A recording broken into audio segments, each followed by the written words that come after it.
قرآن کې یې خېره ستا شرافت او دارنګ چې کم دینه بزرګي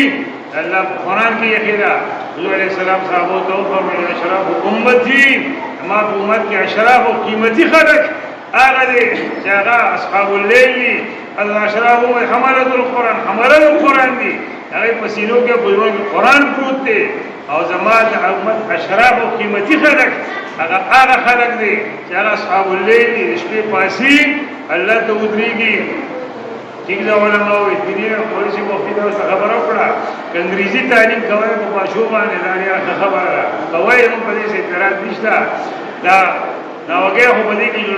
د ټولې ګولېګا ټول ګولېګا د مخ کې ښکاري ځکه په دې کې دا یو سبجیکټ نشته چې هغه سپیشلیست پکې نه موجود هر مضمون لپاره دلته کې هغه اس اس چې وته هر یو مضمون لپاره پکې سپیشلیست تا په دې انسان کې داسې یو اندام نشته چې په ناوګه کې هغه لپاره سپیشلیست نه وي ډاکټر بچاسي په دیني په دنیوي ماحول باندې په تعلیم باندې دا ناوګه یو خط رسیدلی ده او دا وره دې ته زموږ په کتابونو کې عصري علوم وایي عصري علوم معنا دا د ژوند سره تعلق ساتي کله د مرګ راشي او کفن د واغوند قبر ته لړی کنه او دا تبع در باندې کلکه کې خور در باندې وړولې حضور علیہ السلام فرمایا تا ملائکه تو فرشتي باندې راشي او ویل صالحي د امر د خبر کې رانیخ کی او یقولان له من ربک تقول کې وای رب دې سوق دې من نبیک پیغمبر دې سوق دې ما دې نو دین دې سره خدای یقین وکړه دا تاسو نو چې تر کم انتم سپیشلیست وي دا د کم مضمون د لپاره سپیشلیست په دنیا کې دا شي نشته البته بدل انګریزي په کار راځي البته بدل ریاضي په کار راځي البته بدل ساينس په کار راځي او دا څنګه ما خلک وی مونږ په جنت ته د پښتو سره ځو هغه پښتوګان هم ختمي دي قبر ته ورنږدې شي په دې خپل نه وګړي چې یو کس پکته شي تاسو سره په سوال جواب باندې برزخ کې پاره وکیږي پښتوګان په کې نشته علماء ذکر کوي د آخرت لپاره محنت دا پکار دی حضور علیہ السلام صحابه ته فرمایي ایمل مېن من قبر لکل غریق مړ په قبر کې دا سړي لکه غرق شوی انسان غرق شوی لکه څنګه چې د قبر د کوشي دی او په مخه دریاب سینا او په مخه کړي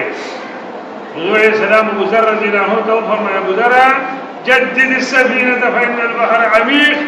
خپل کشته نه کا سمندر دې ډېر ډوبې دي سمندر ډېر ډونګي سمندر دی کشته باندې لري کا تبای سمندر کم دی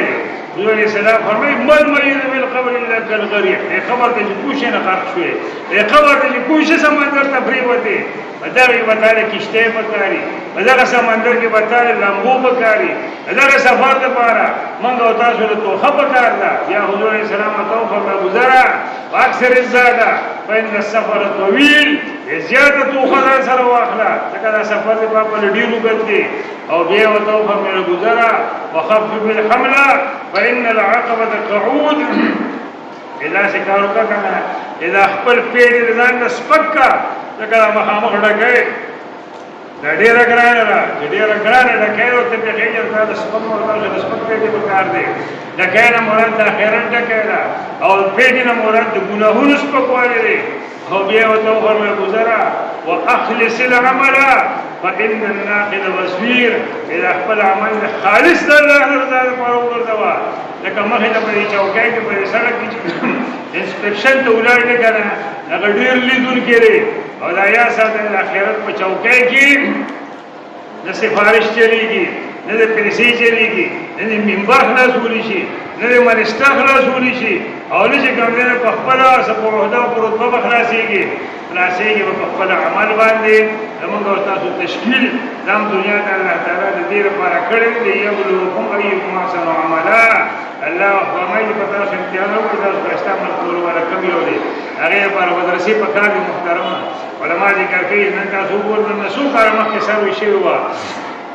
زمون په پاکستان کې علما وایي چې سره وښند یو لاک د پاسه پرایویټ سکولونه په پاکستان کې جوړ پرایویټ سرکاري ادارې پرېدا او د مدارس تعداد 27000 دی مدارس چې څومره دي دا 27000 دی په المدارس سره چې کوم حق شوه مدرسې دي هغه تعداد 27000 دی موږ اوس هم په 1.4 کې روان یو 3.4 په ملک کې انګریزي تعلیم لپاره پرایویټ ادارې کولو دي موږ په 1.4 په سلوونو برخه کې یو علما ذکر کوي چې موږ دا 75000 مدرسې نور جوړې وکړه دغه په پاکستان کې د پرایویټ سکولونو سره سربر شو پرایویټ سکولونو سره سرکاري ادارې ولا پریدا هغه لپاره مدرسې آباد کړي مدرسې جوړې کړي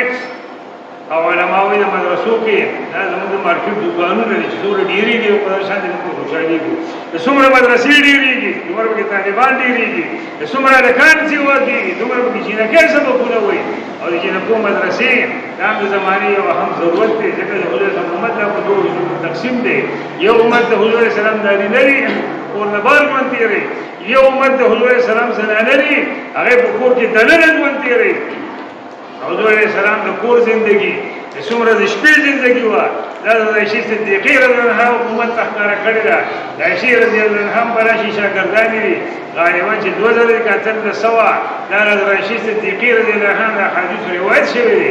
مدارسو د زنانه او مشد ضرورت دی او چې کم په کور کې جنۍ ده که هلک دی چې مدرسه دې پرې ولوسته که نه مدرسې غټه فایده هلته زه وایم دا یاد ساتئ مدرسې ته چې بچي راولېږي دی به 5 وخته مزدګزاري د ده په سر باندې به ټوپۍ دی به شپې ورځې د قرآن تلاوت کوي دی به نسوار نه کوي دی به سګرټ نه کوي دی به آیس نه استعمالوي ده سره به تماچه نه ده سره به ټوپک نه ده سره به لندې هېڅ شی به ورسره نه او چې 2 کاله د مدرسه کې تېر کړل که نه بیا د عالم د مدرسې محترم د حافظ یا د عالم په شکل کې واپس درکوي ته خپل بچي 10 کاله سکول ته ولېږي راولېږي او لسم پې پاس کړي د دلیل هغه په خپل وخت کې دنه غونډه جوړ شي دنه یو بدماش جوړ شي دې ټوپۍ وغورځوي سره انګریزي کې او بیا چې هغې نه په بره 12 ته کې او 14 ته کې بیا خو دې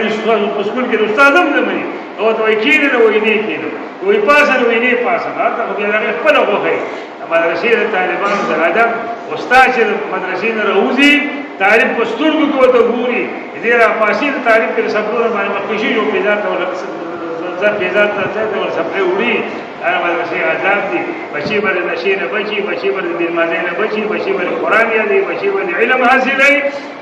او چې کالجونه د شی نه ماته مخکې کالج مخالف نه یو په خبره د عصري علوم او دنیوي علوم موږ تاسو ته پکار دي مطلب مې دا چې د عصري علوم سره مذهبي علوم شرعي علوم دا موږ تاسو ته پکار دي